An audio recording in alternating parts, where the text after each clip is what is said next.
Mark, we're a couple of weeks into the new season. How would you assess things from a business point of view, first of all? Off the field, well, it's been very, very busy during the season, which I think we've kind of tried to communicate to supporters. So the commercial team, for instance, we've lost a few partners, as kind of happens. We've brought in more partners than we lost, which is a positive sign. So the commercial team have been very busy there, probably building on the good work from last year. Obviously, the fans will be able to see some little improvements around the stadium. No major building work this year, so the concourses, we spent a lot of money, particularly in the East Stand and the South Stand bar last year. A couple of little things that we just need to tweak in the next few weeks over the course of the next few games. So commercially, gone really well. I think we've communicated it that we've had record season card sales. And in a funny way, what was really pleasing for the Wigan game was that the changes we'd made to the ticket exchange seemed to have been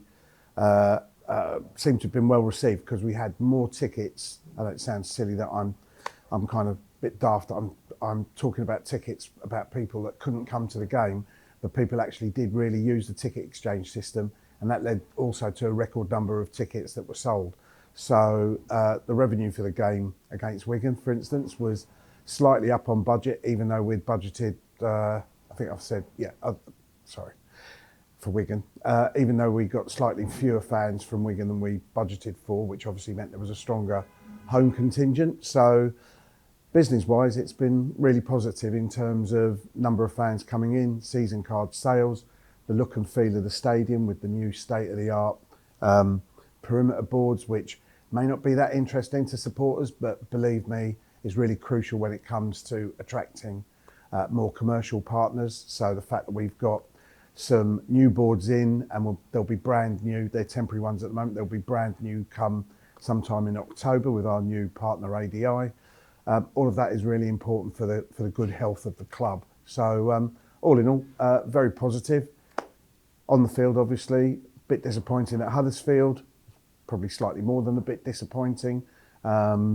More than made up for it for the following Saturday at home to Wigan, when it was a really strong performance against a Wigan team that are quite fancied in amongst when you talk to people about the league this year. So the fact that we dominated them so well, played so well, got good attendance, as I've said. Shame to go out of the Carabao Cup, because we cup runs are important to the club in terms of revenue, but we did at least see some of the squad, and I think we had good chances to win that game. There were some really good performances from some of the guys coming through. So hopefully they've given Richie a little bit to think about, albeit the result wasn't right. A great day last Saturday against Wigan, as you say, on and off the pitch, and the club shop in particular had a great day as well, didn't it? And the kits are all being really well received, which is great. Yeah. So retail, I'm told, took record revenue receipts. So thanks to all the supporters that have already either bought tickets or have come into the shop and buy the kits. As you say, George, the kits, I think it's fair to say we all track social media, and the initial reaction was not exactly overwhelming. However, once the fans have seen the players in the kit, when they've seen them particularly in the training kit, the third kit, which we all know is really out there, I think, and we thought would be really something that our younger fans would like, that's proven to be a real hit, and we see plenty of fans that we didn't actually think it was targeted at wearing it on Tuesday night for the home game. So yeah, all three kits have sold really well. Training wears sold really well, and we all know that we've sold out the goalkeeping shirts, which, let me just explain a little bit to supporters about goalkeepers. The goalkeeper shirts are normally the slowest selling and sell the least amount of shirts of all of our kits. For obvious reasons. There's only one goalkeeper and there's 10 outfield players. So, that happens. And that's the same pretty much along every club. So we chose one colour to retail. We ordered a few more goalkeeper shirts in than last year, because last year's sold out. And actually the kit that we've retailed is normally the one that the goalkeeper wears. Well, so far our goalkeepers have worn yellow. The only shirt we've retailed has been the purple version, and it has sold out. And we have approached Puma for more, but like last year, they've taken a consolidated order for for goalkeeper shirts from all the clubs that they partner with, and they're not going to produce any more. So we've already put in further orders for the first away and third kit to come in well before Christmas. So Puma have been able to cope with that, but sadly we can't bring any more goalkeeper shirts in. So yeah, there's maybe some fair criticism there that we were too conservative with a small C over the amount of goalkeeper shirts we bought, but we'll look at doing that differently in future years.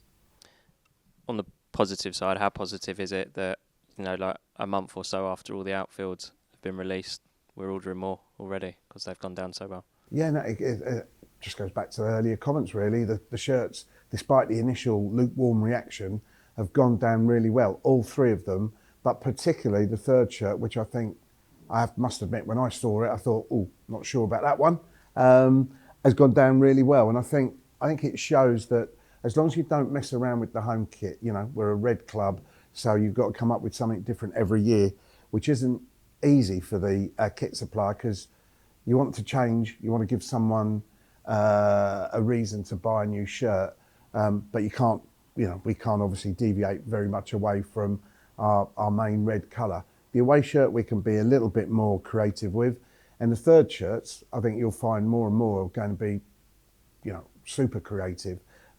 So really pleased that it's gone down well, and as I say, I thank the supporters for their early backing, and the fact that we've had to order more already is a great sign.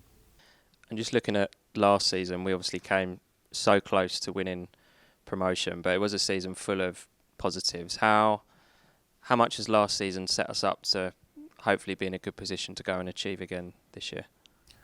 Yeah, I mean, ultimately, it was obviously very disappointing for everyone associated with the club, so goes without saying. However, I think the truth of the matter is we massively overachieved our playing budget. So it's fair to say the two teams with the biggest budget got promoted, and the teams with the smallest budgets got relegated. And whether you like it or not, that's kind of the way football is these days. So we overachieved our budget by a good few places. It was a great season on the field. The run towards the end of the season, the 6-game run, I think it's fair to say with 6 games to go, most supporters had decided that it was going to be another year in League One, and that the chances of getting in the playoffs had gone. The team did magnificently well to give us a really exciting end of the season. You then had in the Man City game and the FA Cup run. So getting to 6th and getting to Wembley, just the exposure it's given the club, the fact that we were able, there was so much more media interest in us. You'll know, you and your team will know that it allows us to tell more of a story, give more about the incredible history since, not only since 1881, but actually everything that's gone on since 2014, and the club was sold to the previous owners, I now have to say. The more people hear about that, it's really intrigued a lot of foreign fans, and in North America, it's one of the main reasons why we find ourselves with a new majority shareholder. Our story, the underdog story, what the club went through, the fact that Nigel Kent and the board, everything they had to go through with supporters to get the club back on the road again. It's a fantastic story. Man City comes along. Again, you'll know that we were inundated. The stadium couldn't cope with the amount of media that were interested. But again, it gave us another chance to tell our story.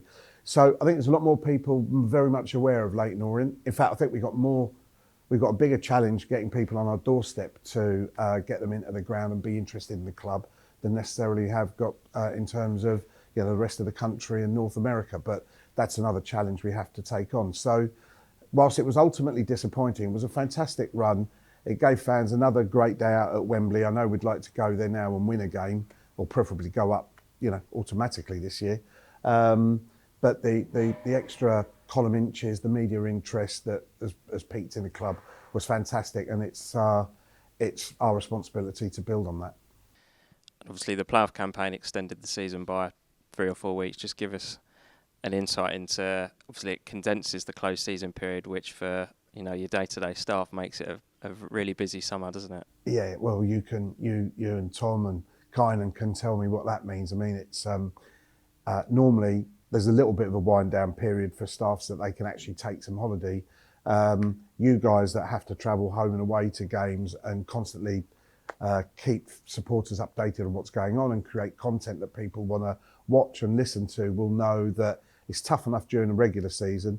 Then add in 2 more playoff games and a Wembley final, and every member of staff was working full out and deserved the few weeks break that they've been able to get in the close season. I'm sure some of them will take some holiday during the year, but it puts huge demands on staff. I'm very, very aware of it.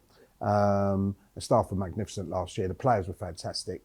And quite often staff get not forgotten about, but I think people are a bit like school teachers. Everyone thinks that when the season finishes, we all down tools and we can go and lie by a swimming pool for 3 months while the close season trundles along.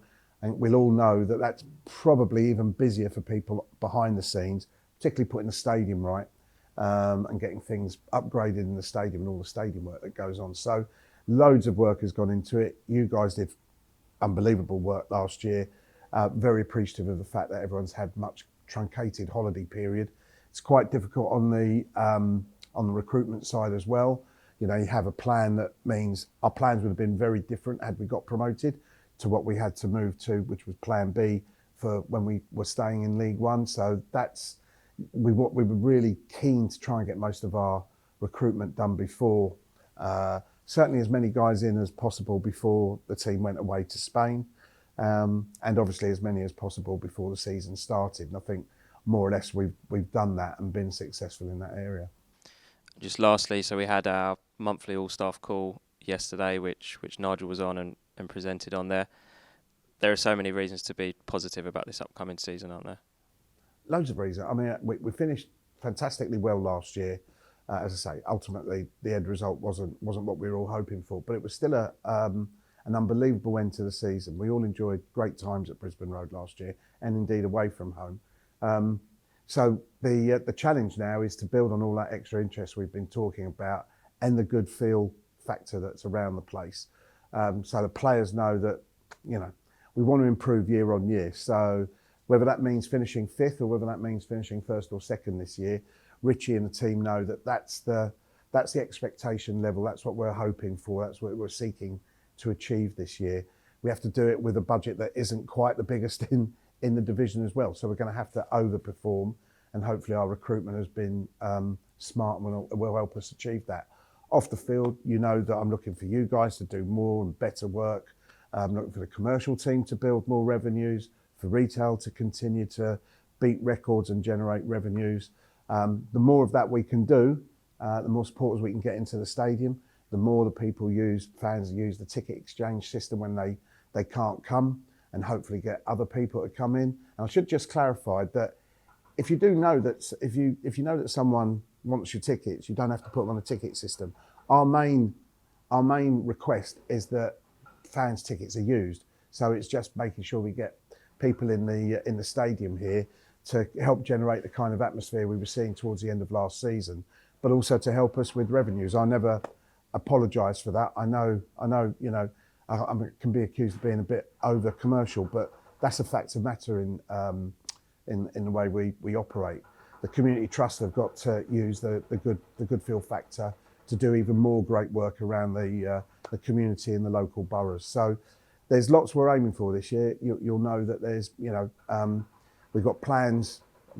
David Gandler and I are looking at what's possible in terms of a new stadium site. We've got that to aim for in the next 5 or 6 years. That's the kind of quick timescales. It's going to take a hell of a challenge and a hell of a amount of work to get that over the line in that kind of timescale, but that's sort of what we're aiming at. And if we want to move to a stadium that's going to be considerably bigger than this one, we've obviously got a lot of work to do, not only commercially, but marketing-wise in terms of building our fan base. So lots of work to do on what you will appreciate is a relatively small group of staff. We don't have any more staff in here than was here sort of 3.5 years ago when I joined the club. So we're expecting more and more every year, and hopefully giving you guys as much support as we can. But, you know, we want the fans to be excited about coming to Brisbane Road, to actually use the tickets, whether they come or whether somebody else comes, and just to be excited about the future, because I think there's a really bright future here at Brisbane Road for the next few years, and hopefully in a new stadium within, as I say, 5, 6, 7 years' time.